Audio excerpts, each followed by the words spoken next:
This episode of NFT podcast Ars Cryptotica is brought to you by Uptick. Uptick is an industry leader in the NFT marketplace in terms of functionality, infrastructure, and more. Choose from digital art, photography, collectible cards, MP4 video, tickets, and soon MP3 audio NFT formats. Mint on various chains and switch between multiple chains.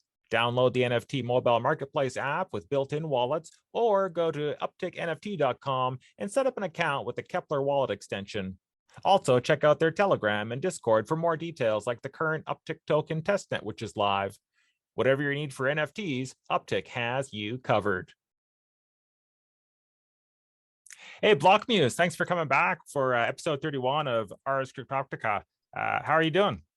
Really good, my friend. Just a joy and a pleasure to be here today. I've been a fan of the show, and you know, it's all about the art, and you know, one of the shows I ran there for a good while was Shilling Heart and Not Art. And so when people try to get to the bottom of the art world in NFT, it's always a joy to be part of anybody who digs into behind the buy my JPEG culture, as I call it flippantly. So thank you for having me. Nice.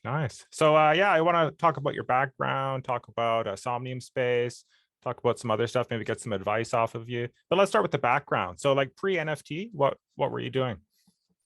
Well, sort of IT is my after coffee. IT is probably, our computer technology is my blood type, and so I sort of fixed my first computer when I was 10. You know, you take apart everything as a kid and your parents would scream at you for breaking the doorbell and never being able to put it back together type thing.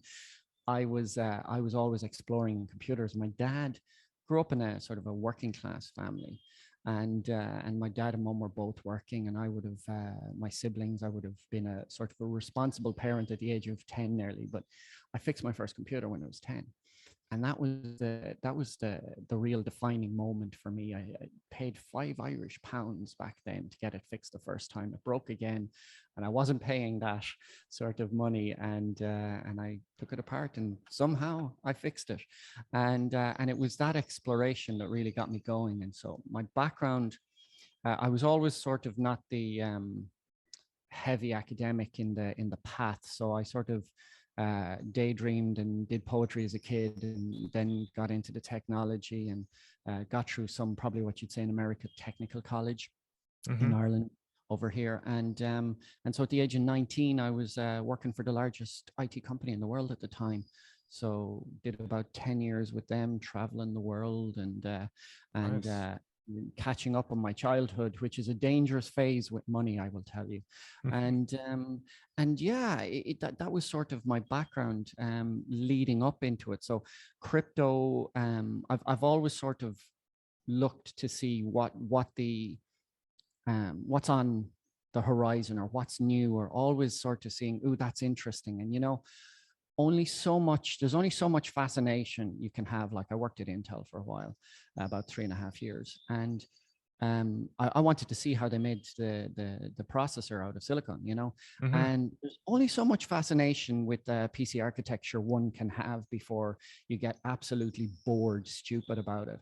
And so crypto came along, and the rest is history. Here I am, you know, nice. in crypto investing. You know, people say, oh, you know, you've had all this success. Yeah, I've had all these bags under my eyes and looking at charts and looking at everything and burning midnight oil for 20 years in investing in different things. So yeah, overnight success in lots of pain and loss and hurt. And probably on that side of it, you know, I talk in the history side of it. I collect as a collector now in NFT. I really did resonate with the human condition and the expressions of it. And so it was probably a natural progression for me. But I've run food trailers. I've worked with people who have been suicidal. I've had people who slept on my shoulder and dead the next day. And so people with mental health, not the virtue signaling mental health buzzword jargon you can get around, but real, you know, immersion in that. And so it's been yeah, so the taking apart or understanding a computer has also been a core part of my taking apart and understanding the human conscious experience and the relational aspect of human nature. And so while I would have done technical manuals on taking apart or extracting technology, I suppose my poetry is an exploration into that too as well. That's interesting. So my first computer was a 286, and we're from about the same generation. Was that what you took apart, or? Yeah, so no, it was actually back. It was before then. It was a Sinclair ZX Spectrum 128K, and it was a fancy one. My father went for because it was the +2. It actually had a built-in tape deck. The 48K had the just the computer. You had to go find a tape deck yourself. Wow. So yeah, the TV modulator had broken the second time round, and I somehow fixed it. Huh. So when you're at Intel, I guess you'd label yourself an IT guy. But like these days, are you an NFT collector or a poet or a jack of all trades? What are you doing now? You know, as I say, I worked my last sort of past decade was really within the IT inside the health services. So I've been American corporates, Fortune 500s. I've sort of been contractor. I've had my own company. I've ticked all those boxes, and so probably around March, I left all that behind, and now I'm full-time in NFT. Now, what does that mean? I don't know yet. It's very much this phase right now is sticking the finger in the air and seeing which way to go. So I'm full-time in NFT, feeling it out. So I would have come in 2021 as a crypto investor, investing in NFT, and then, you know, falling in love with art and finding the art to be just in complete resonance with me. And it brought me down the rabbit hole of being a collector in 21, exiting 21 as an artist in poetry, because I had a 33-year hiatus, short of a 10-page fool's cap poetry piece I wrote in a proposal to my wife. But outside of that, a 33-year hiatus from poetry, and now back full on in creativity, but poetry being my main discipline. Probably is the best to say that. Yeah. Nice. Interesting. So you're writing a lot, or you're talking about it in spaces, or? Yeah. So what I do, what I do is I'm sort of looking. So for example, like my mantra, anybody who knows me, my mantra is see a gap and fill it. Okay. So when I looked at the NFT space and I saw all of these buy my JPEGs, you know, and all this just constant, you know, flippancy is my skill. I'm not trying to diss, you know, I'm an equal opportunities offender. But I saw all this just, you know, frantic sell, but I didn't see the artist, the first half of the novel getting told. And so I set up a space on YouTube. You can still see the effort, as I call it, on YouTube. They always say about YouTube, get 20 or 30 videos out first, no matter what, get them out. So I said, okay, I'll get 20 or 30 videos out. And I did Shilling Heart, Not Art. So you weren't allowed to sell. You had to come in and just sell who you were, share with the person. Because, you know, I always say, could you imagine sitting in the Louvre, which I've done, and sitting in front of a Da Vinci and putting on your little headphones and listening to a podcast with Da Vinci and hearing the cheekiness and what he was doing behind the piece, and just go, how would that piece look? The piece that is about the size of a postage stamp. To me, I was expecting this massive work, but what would that look like? And so in my mind's eye, when we're gone, you know, if you get to interview these people and see, well, actually, you know, I really believe this is one of the things. I believe that what we're doing, what you're doing right now with interviewing, any time we can get an artist in front of a camera, we are going to do art historians out of their job, who will just try and read in, or as I say, eisegesis. They will read into the story of the artist and say, well, actually, what he was doing and what he was, and no, actually, just play the podcast there from Ars Cryptotica. You know, just so I think we're actually, what we're doing now, not known to many people, is we are going to do art historians out of their, you know, eisegesis. Yeah. of art history.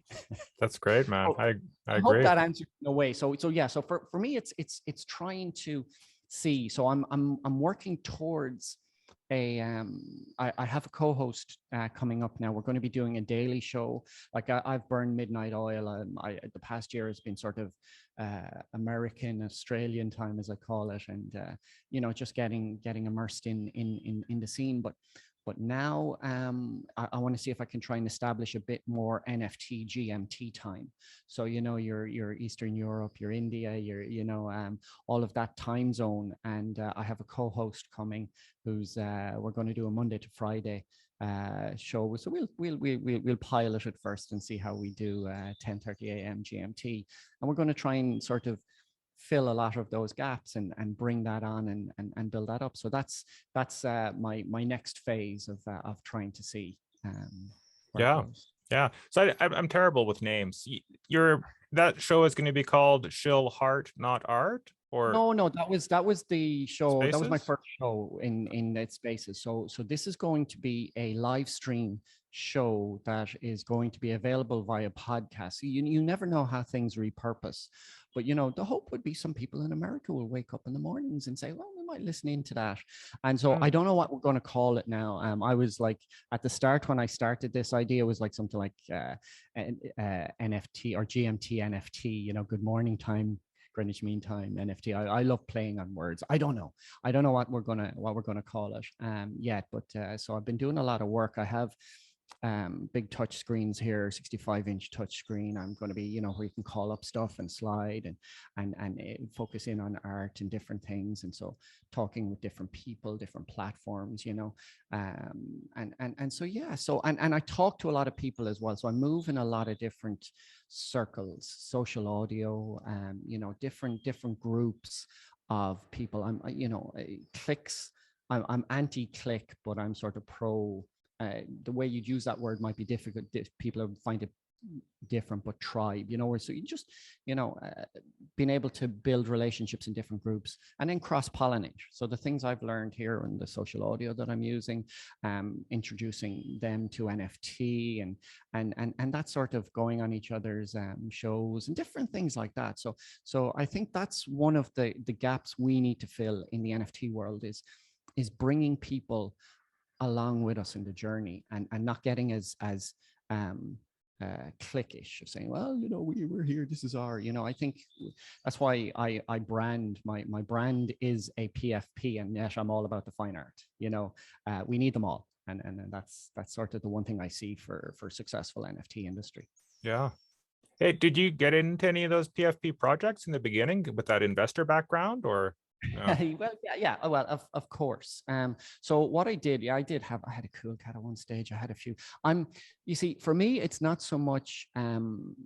We need in all industries, like specifically in NFT, we need lovers of art. Mm-hmm. We need flippers.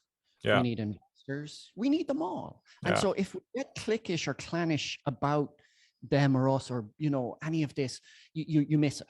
Yeah. And so, so as an investor, I've made seriously good profits on flipping, a PFP thing. However, I do appreciate PFP and, the pop art of this NFT revolution potentially. But I do brand and one of these copyrighted. So everybody, one of the things I don't want to see is apes being the representation of the history of NFT. I don't want them. I appreciate them. I appreciate anything. I appreciate, all views. And that's why my main mantra, if you want to say what's my main mantra, like passionate, not like-minded. We can be totally in the wrong view, the wrong everything, be enemies. But if we're like passionate about NFT, win. And so in that, to stay on point with your question is that yes, PFP, I've invested in them, the ones that I resonate with. And I think a PFP and what people can miss is that sense of identity of a PFP. So my profile picture on Twitter, BlockMuse right now, you'll see it's a void. I'm a degen void with a rose for the poetry, golden alien with a rose for the poetry, with a halo, with the peace sign up there in the piece where I posed inside in the metaverse to take the selfie.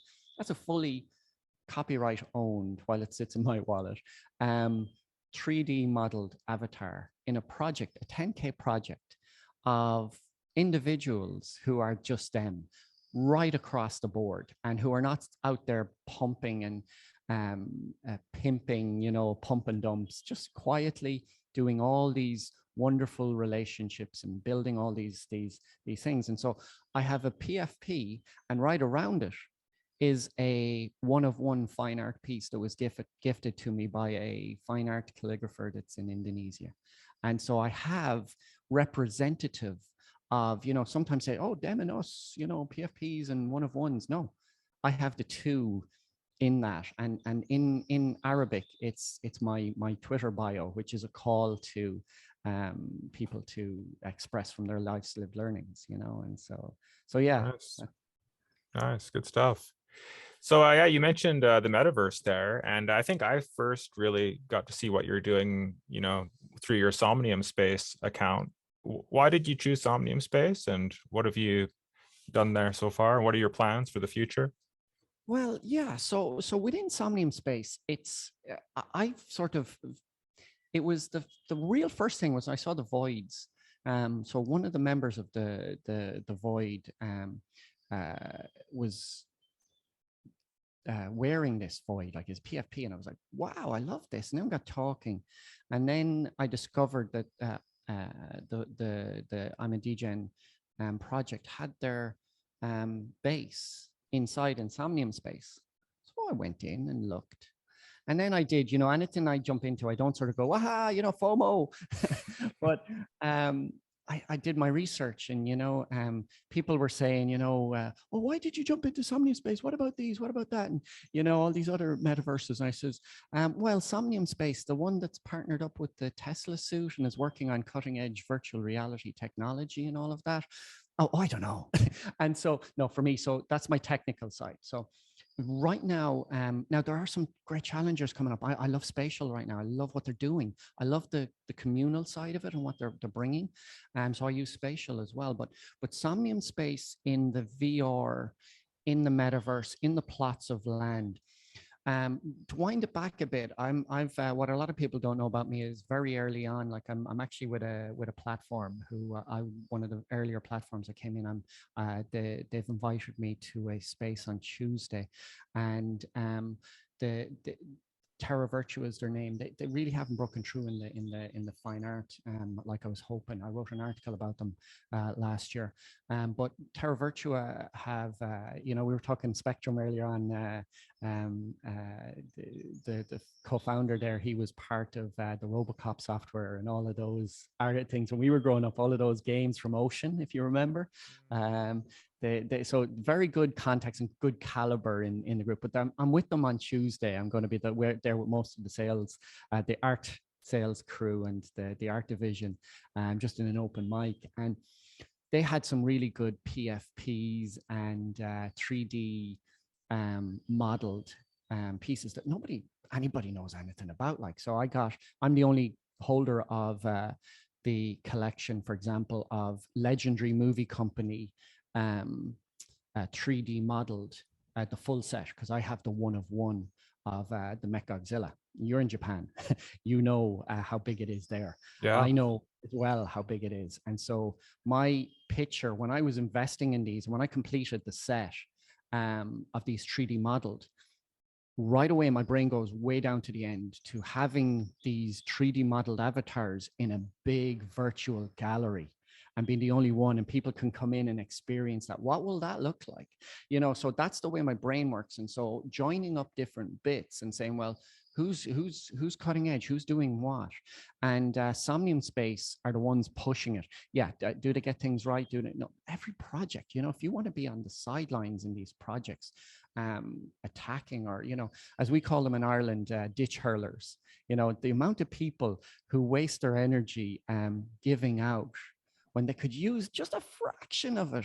If they can actually pick holes, they have enough of a gift to actually bring solutions. instead of just lobbing these, you know, sideline things. And so to me, SomniumSpace has that potential, and they're doing it in an open source manner, whereas it's not this closed. And that's the true essence of Web3 liberty and freedom, you know, not this centralized oracle hideousness that we're going to see is the main war that we're going to see as technology evolves, is this centralized oracle cabal versus true liberty. And so I do play to a long-term vision, and what I do or what I see or how I do it sort of plays into that. And in the culture that we're in, you'll find that, you know, it's there is no truth. You make up your own. That's why I'm so happy to be welcomed into a community that has time for an absolute truth believer, you know. And so when it's all at sea and people don't have a roadmap, for example, they can get lost of what the real battle is in the technology war that we're in right now. Let's jump in there. Can you take us on a little tour? Oh yeah, so I have here queued up. Let's go. So let me just bring it up here, and hopefully you'll hear. So I'll just prepare this. Right. So let me get the queued up. So right now, you can go into, here we are, and let me see. Okay, so let me cut the shot. Here we go. Can you see this? Yeah, looks awesome. Okay. So right, so inside in SomniumSpace here, we are taking a walk around. Now, this is the 2D view. I believe in your last show, you had the view from within the suit. So it was the sort of bird's eye view. This is the 2D. Now, anybody who's been to like my SomniumSpace, you can go to blockmuse.io and you can click on the Block Museum, and you can see a web version of this, which is a very light web, but it doesn't give you the experience that is needed for a viewer to see. It's great when you're wearing the VR headset. So inside in here, you will see I built this from scratch. So on the Ethereum blockchain, I paid for this plot of land, and then from within the builder, I over a year now, I've been building and tweaking and modifying this. To give a bit of context, the reason why I'm here is this Void Degen building here. And so the Void Degen building is what I wanted to be part of and sort of hang out with. So this building here to the left, the Block Museum, and the one you'll see off in the distance here is the Blocktagon. So this is sort of my private gallery. And the Blocktagon is for functions and different things. I've hosted about 4 charity auctions over there for like different charities, like from Afghan women's plight, where one of my poems was actually translated into the most persecuted dialect in Afghanistan. And you know, and so I use that for a big function hall. And when you put your virtual reality goggles in and you walk up that glass staircase, the butterflies you get in your stomach are real, you know. And so I saw in your last guest in Somnium that experience and talking, the discussions he had. So as I go in here, I can walk up in, and so the actual pattern here is from YOLO, who actually was one of the people who did a fundraiser as well. And so there's so many ways just that people integrate, you know, with art and different aspects of it. And so you can click on each of these, and in the full VR experience, you can walk in and the audio will play. Now, the way I've designed the Blocktagon or the Block Museum here is that you have a sort of a 3 phases to this. So one is sort of a representation of my previous sort of life at looking at making understanding of the world and what happens, and, you know, trying to break down who's in charge, what's all this, you know, the strategy, the political, everything, you know, that people go in. And so as I sort of had enough of that, and I sort of looked at that, then you go back over here, and this is the bit where you can actually just sit. And what happens is when you're wearing your VR headset with this, you get the full immersive experience of a 3D of a NFT opera playing in full audio as you just immerse yourself in the art. And then over here is, so you sit in each chair, so you can be a person who sits in the chair. And for me, this is the idea of, you know, we know what an art gallery is, but is it possible to have gallery art? And so this is my attempt at using art to create an artwork called gallery art. And so here you face the questions of the world and trying to make sense of it. Over here, you face the immersion in art and just being lost in nature and creativity. And then over here is the two. What happens in this one when you have the VR headset on is you have over here, I'm quoting a poetry questioning the world. Over here, you have that music. But if you sit on this chair in the full VR experience, there's a cognitive dissonance that goes on and says, is there something more? So this is called cosmic touch. And you're wondering, is there actually something out there? And so it's sort of, you get in your left ear in high fidelity, you have it playing. And so this is my real first attempt at a genre I coin as gallery art. It's great. I love it. Turn it into an NFT. And the other thing as well is that over here, and just for the time's sake, we can actually hold the key here, and I can actually run with really bad. So the building on the right there that you said is the Void Degen project. I've been to your place before, but I've never seen that. Is that new? Yeah, so if you've been to the web version, you've been there. This has always been here. So if you've been to the light web version, you don't get to walk outside the. Yeah, it's like you're on an island or something. No, that's only the light web version.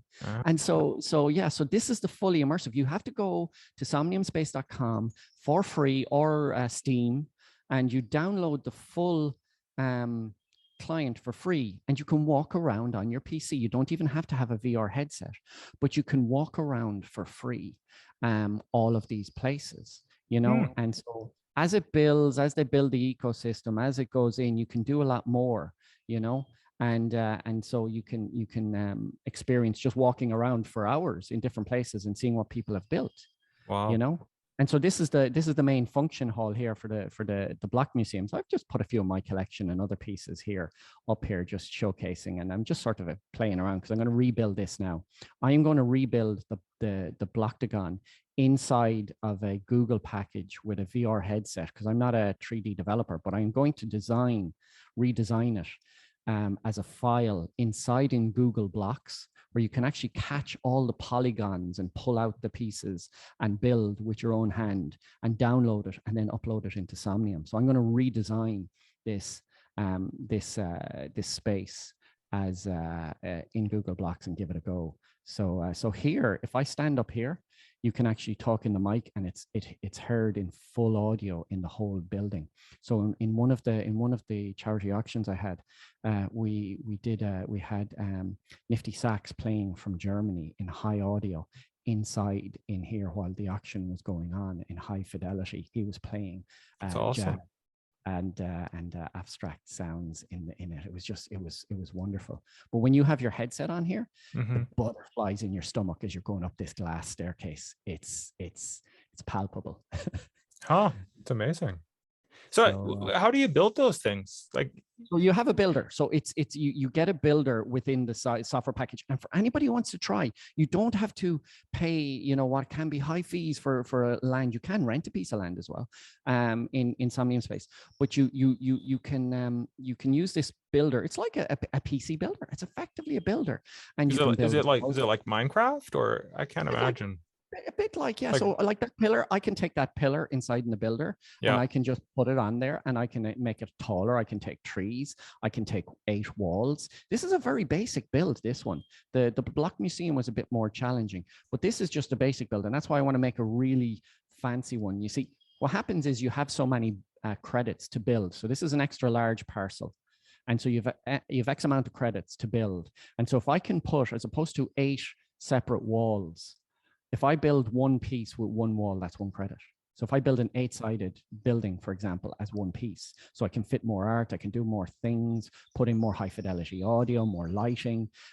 So the builder is actually very easy. And if you download the client, you can have a play. You just won't be able to save it as a parcel, but you can play. There's these test parcels from medium to light to everything else, and you can actually build and have a play. And it's not that complex. It may look like it, but you can get complex. You believe me, they do shows on YouTube where they show you a lot of extra, I won't say complex in process, but complex in ideas and build and how you look at how you scale something, or, you know, different aspects.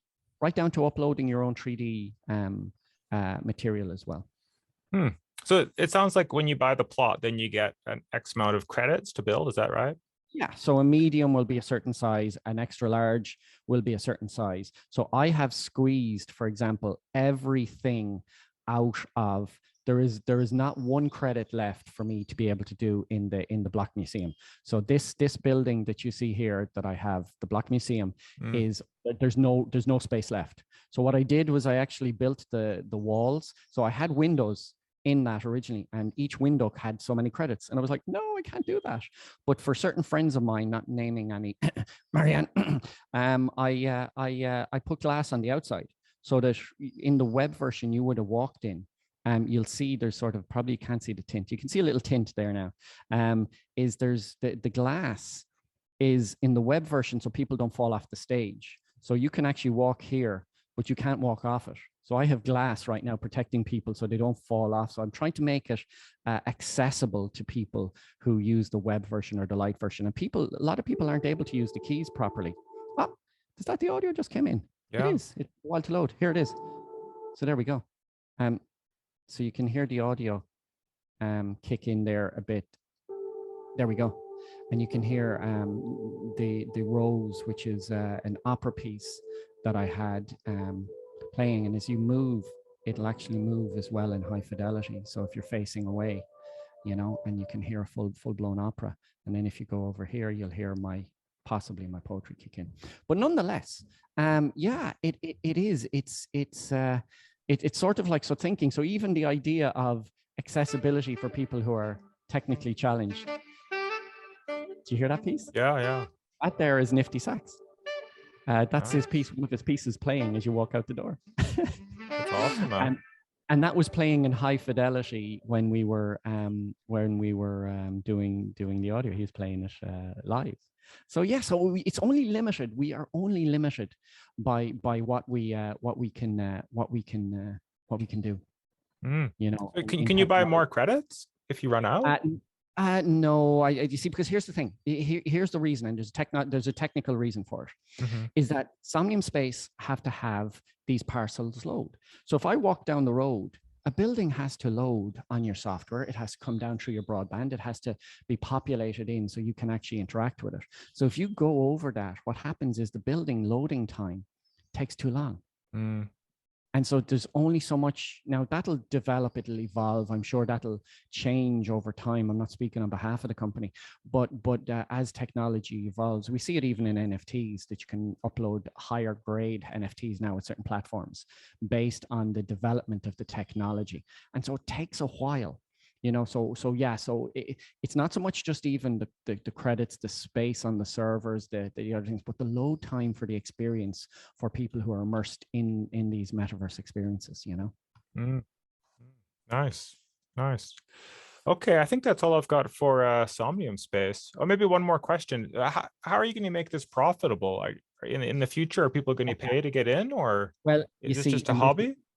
Well, you see, for me, it's exploring, but at the same time, what you also do as well is you look at the market, you look at how things evolve and where you're going. So yeah, so as an investment in a plot of land in SomniumSpace, you can say from an investment point, yeah. However, that story I told you about the idea of having, when I get the legendary movie 3D animated NFTs released. Yeah. For a moment, a SomniumSpace building where you can walk in and have to jump over a tail whip of Mechagodzilla whipping around when you go in, and the big roars and all of that in the experience, and you pay in or you bring it out there, or I do have an idea as well. So I'm always trying to build solutions or ideas. So I've collected some voids with the roses in the mouth for certain friends who are in the poetry and different things, where they will be able to, if they have a rose void, go in for free into a poetry night or into other things, or so it's limitless what you can do. You can even rent out. There's so many, as this evolves, as you build up these places, there's so many opportunities. So yes, for gallery, for auction, for different things. So it's more so the ability to have a solution. I've always, like, when I had my own company, it was like in IT, it was solutions providing. And so I have 2 buildings in the metaverse that are part of my solutions. You know, when you look at life, you say, what do I have? Some of us have nothing. Some of us have a lot. Some of us do better with nothing and can be more creative than somebody who has a lot. And so it's trying to say what they are. So I factor them in. So if I'm making a decision, like if I'm going to be doing something on this daily show, and I say, you know, I start thinking, well, okay, what do I have?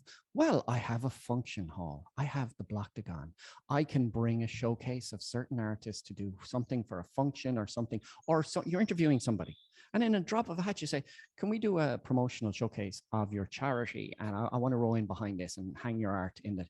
I have that ability, you know, so yeah, so it's not so much targeted. I have a few personal targeted ones, but to say that it is a massive tool in the toolkit. Yeah, infrastructure.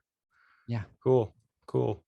Okay, let's change it up a bit. How about platforms, NFT platforms? Have you got a favorite one? And also, like, where do you keep all your NFTs? Have you got some master wallet, or is it all over the place? yeah. So I try and keep, you know, there's people who will say you keep it all over and you spread it, and you know, for me, life is a project, and the particular project I'm in, it's in my wallet. I've doxed myself, blockmuse.eth. Anybody can check it out and do all the researching. And I believe transparency is a key component, especially in these waters, where if you've got a fancy accent and you talk a bit of polished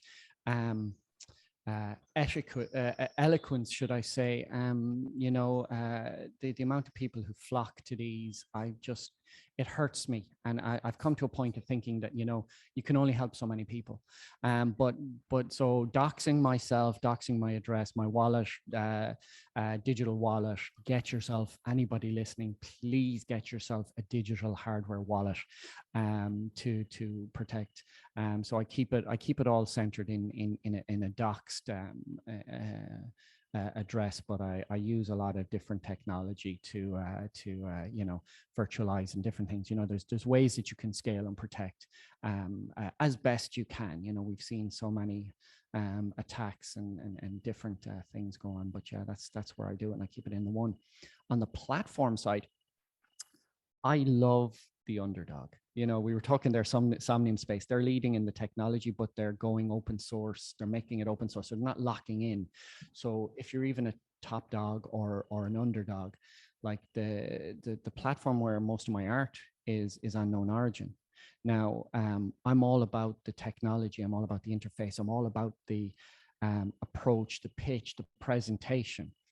They have a long way to go with their GUI, with their interface. They responded to friends. It was a company that responded to a requirement for a few friends who wanted to do NFT, and you know, their heart is in the right place.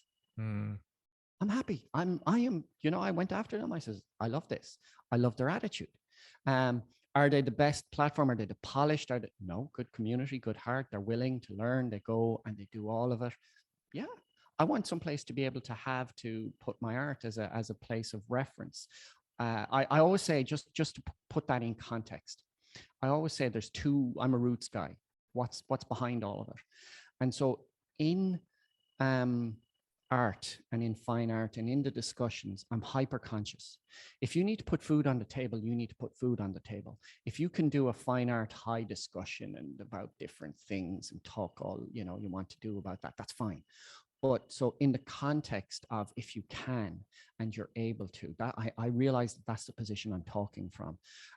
So I'll never judge anybody who has to make a sale. So I'm not saying follow me into KnownOrigin when, you know, your platform might be some other one. But personally, to answer your question, is that, yeah, I just love the attitude of the team and their willingness to, you know, go at it or try and do it. You know, I'm with Terra Virtue on Tuesday on their art platform. I wrote a sort of probably a call to arms, or what I'd like to see in that a year ago with Terra Virtue, and they're working and they're trying to build. And so I'm not a maxi, but I do like to sort of see is what's the attitude, what's the heart, what are people like, or what are they, you know, saying. And in the art world, you know, one person will love them and the next one wants to dance on their grave, because art is so emotional, and the personalities you meet in this, in this world are so polarized. Mental health, everything. It's all over the place. So you have to know it in context as well. That's good. That's good. You mentioned the void a little bit, and I should probably know more, but there's one guy on Twitter who goes by the name The Void. And based on what you've said today, I'm getting confused. Is there like a team of voids, or is it just one guy? So I'm a DGen.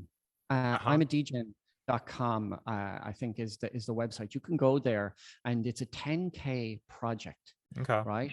And so you have Holiday, you have a few people there who are like a really amazing designer of the PFPs, but they're just after, so they released 10,000 3D models, 10,000 PFPs last year, 10,000 other pieces, materials, and different bits in there that you could download last year. They're just after redoing those models and enhancing them and giving you multiple versions of the same thing. So now you have these things showing up in games, showing up. It's my brand. I have copyright on it. You have all of these. So the Void visitors of I'm a DGen. Void stands for visitors of I'm a DGen. Not to be confused with being into the void or the popular void aspect of into nothingness, but it's a play on that as well. And so yeah, so it's the visitors of I'm a DGen, and so I love that because what you have then is this very diverse group of people who are into it. From, we have got rappers, we have got fine art painters, we have got, so many different people, ex-army, cancer survivor. The people you meet within the Void I'm a DGen isn't like, let's just say people can read into this, but they are very good at in the way they engage. So you're not going to hear this big marketing spin and push and pump and dump and flip and move on. No, you will hear in 10 years about them. And that's why I saw very early on, and I loved it. I loved the concept. I loved what they're doing. I love the way, that others talk about them. They don't. I chose them. They didn't choose me. I'm not on a retainer or anything with them. They're just do their thing, and yeah. What's the copyright? I don't, you have copyright over one or all of them? The company? Anybody, if you hold if you hold a void. So my rows, so for example, in the 10K, I think there's 300 golden ones, right? Okay. There's 300 that have roses. There's only one that has a halo, a rose, and is gold. That's me. That's you. but and when I jumped in, when I got my gold void, I had 10 of the other gold halos. Nearly, there was a number of them. There was only 10 gold halos, I think, in several of the gold halos reach out to me. I was like, hey, how you doing? And it was just, and it's not like this, you can look at probably the apes or stuff, and it has to be done under lights, it has to be done under all of this. This is done in the streets, man. And that's what I love. I love the grittiness of a project that you're not going to, that's going to be around for a long time, because I know a lot of the people involved. I've shared the stage with the founders on launch nights of their other project, which is called the When Lambos. These little pieces, you would have seen it there as we were going down, this little gold guy on the pillar when we were going over to the other building there a moment ago. Octagon, just guarding the pillar. These things are going to be, and here's the thing. You can look at a void and you can look at this holding image on OpenSea and you can go, but you miss everything. Because if you go to other projects, it's all about that little JPEG on the screen, and it's 99% about that. Whereas in the Void I'm a DGen project, that's the 1%. That little picture, I could be, if I was ready today, I could have had it there where I would have been using VR chat and I could have been animated. I have motion sensors to do with my VR headset where I can actually wave, and I could be talking to you now as my brand. As well. And so I can brand on that, and so I own the copyright of that character. This project is involved in so much stuff, gaming projects, other things that just don't get the headlines. The headlines are for, the headlines are followed only in a certain way. And And we know that. And so that's why in PFP and One of One, that grassroots underground movement, if this is going to be a sort of a renaissance, let's call it, it's important for the people to come together and form these. I don't call them cliques; they're tribes. I'm really against cliques, but the tribes, the people who you just sort of levitate towards or build a same passion with, that you're happy to share a platform on, and do it, and you just get on. You know, the market can go whatever way it wants, but those people that are passionate enough to focus in and see that, and yeah, not get the spotlight. I want to see spotlights on One of One fine art. I don't want art history to be an ape in NFT. You know, I want to see art do it. I want to see these artists jump in and take that platform. So yeah. So I was going to ask you about advice, but I think it all boils down to passion, right? Like based on what you've said, that's the only thing that counts, right? It is, you know, if you're, you know, and don't get me wrong, again, it's context. If you need to put food on the table, you need to put food on the table, and a person's passion. You know, this world is set up on, you know, if anybody looks into my art, it's sort of my protest background in sort of challenging people to think and learning from history. You know, when you jump in as an artist, you nearly peel back your life. And so I've done that poetically and cinematography and stuff. And so peeling back, the one thing we learn from history is those who learn nothing from history are doomed to repeat it. And there's a rebranded version of communism that's utopian, that's coming into the world. And so it's going to make more and more people live hand to mouth, where they can't stop and think. And my motive is to challenge people to think. And that can't happen if you're trying to put food on the table. So what can happen is if this renaissance and revolution can happen. Somebody who sends in a poor country, who makes a sale in an artwork, could feed himself, his family, and potentially his whole village for a month on a sale. Yeah. And so this is a type of empowerment. And if we don't keep that in our mind's eye, we miss it. If we look to the drain stream media, if we look at, you know, all of the narratives that are spun in society, we'll miss it, because what will happen is you'll have to have, you know, the world, the success of those who run the world is fight this person against that person, because that's why my antidote to the world's failed system is like passionate, not like minded. If we're like passionate and we are so opposite and polar opposite, what can you do? We're not going to fight, you know? Yeah. You've mentioned it a couple times, kind of indirectly, but one of your big missions is to fight the fight against the oncoming communism, Marxism, global domination, or? I if you want to put me in a box, because people need to put you in a box before they can even try and do something, call me post-political. You know, I call out the powers that shouldn't be, you know, and so people like, you know, your Punch and Judy show is politics. So that's the people who we think run the world. And you know, oh no, I like Punch. No, I'm Judy. Red, blue, you know what? And you know, if you want to waste your life on that, you know, it's up to you, you know, or soaps, you know, people like soap operas, politics, whichever, you know, I'm sort of done with that type of a narrative. And so, yeah, so abstractly, I do call out those powers that shouldn't be, that we never elect, that run things and meet in secret and all of it. That's openly meet in secret, you know.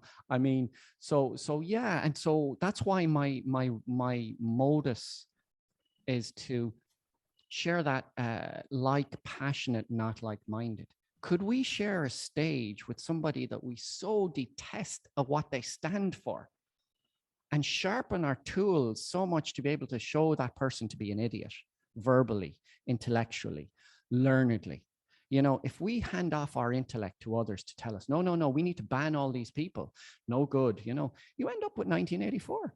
You know, and so the idea of empowering people, we're happy to let people go and sharpen their tools in some other way, but you know, to think that we need some powers above us to tell us how we should or who we shouldn't let into our squares to discuss and you know, reasoning, thinking, thought.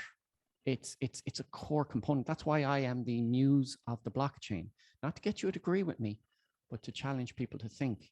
If you look at in Greek, the word muse means to think. Okay. The Greek word means not. Many of us today spend our lives looking to be amused. You know what? Give me a VR headset. Let me just switch off and check out for life and die. You know, or you can leverage the technology, get into that VR environment and metaverse and say, hey, did you think about this? Here's an opportunity. Look at this. Look at, you know, and so there's many ways we can look at life. And that's why when I showed you there, the Block Museum, you can be involved in this, you can be involved that, you can be involved. There's loads of ways you can do stuff. But if you engage your brain, you can bring more richness to that space. You know? Yeah, I must have lived in Japan for too long, because I would like to engage my brain, but you know, I every day it's keeping my sentences as simple as possible over here. So I don't know. I don't know how you guys manage to speak so well. But with the poetry there, yeah. So for me, like you know, I like listening to poetry now and then. And I might have said this before, but it requires too much mental effort to kind of digest it, you know, especially if it's a long poem. It's just like I got to read it 5 times, and like at the end, I still don't understand. And you said it's all about thinking, and thinking is good. I do like thinking, but it's just like a big jigsaw puzzle. And after the first 10 pieces, I'm done, you know? So Yeah, I hear you. so are you trying to educate people about poetry more and get them? Well, it's nearly like you set me up for the perfect answer here. Yes, I empathize completely with your plight. I have released maybe 1% of my poetry. And the reason why I did it is exactly for people like you, right? So my first poem that I released, the sort of on the blockchain, was Milieu of Life. Big long poem, acted it out, dramatized it, lighting, everything was in there. It's a big narrative about how you just jump into NFT in 21 and all the observations I saw. It was a very much probably a wartime correspondent poetical take on all of that. However, observing, seeing a gap and filling it. What I did was I realized the culture. And so a lot of my pieces that I have on KnownOrigin are there in quatrains, 4-line poems, just 4.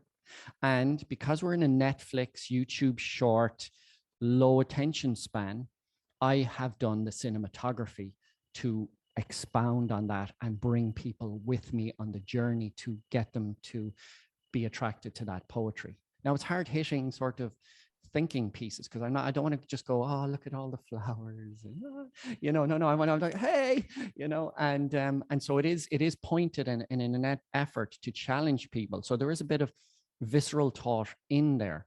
But like I spent one of the pieces I did, I was standing in a stream with my body waders about 80 or 90 times, throwing a dead fish, Percy the dead fish, up a stream so he would be caught and just flow down the stream, because in one part of the poem it says dead fish don't swim upstream. And so you get the visual, you get all of that too. And so I'm hyper conscious. And not only that, but I was so conscious of the 4-line. Some of my works are 4 words. 4 words. I says, how can I even break it down even more from 4 lines to 4 words? And so you have this 4 boxes. I was thinking of this series, Think Outside the Box. So inside, encapsulated inside the box is the world's thinking, you know? So, and for example, I have a piece which is called Idiocracy. So inside the box is 2 red squares and 2 blue squares. And in the red square is the great again. And in the blue square is yes, we. So yes, we great again. So it's all mashed up, and that's the thinking. And yet outside of it, the title of the piece is called Idiocracy. So that could have been a big 4-line, eloquently put. It's a visual. And so I'm hyper conscious of trying to bring poetry in that way. Now, even the content might turn people off, but that's art, you know? Yeah, it's good. I'll have to check it out. It's on KnownOrigin, right? Yeah, KnownOrigin, yeah. So you can go to blockmuse.io and you can see the collection there, or you can go, you'll see my KnownOrigin pieces on KnownOrigin as well, yeah. So. Cool. Okay, I think we just better wrap it up pretty soon here. Yeah, couple more questions. What do you consider when buying art? And do you have any favorite pieces? Yeah, so I always collected, like I resonate, and the beauty of what NFT has brought to bear. You know, you have your big star names who, you know, come in and they put their name to a 10K and they blow in, blow up and blow out with the money. And but there are, you know, the grassroots, as I call it, of the NFT, where people hang out in these spaces, rooms, and they come together and they put in the work, and they build their profile, and they get to know one another. And so the idea, and that's even where my idea came for Shilling Heart, was the idea of just being able to share a room with a person and listen to their lives and let it unfold before your very eyes as you watch the piece.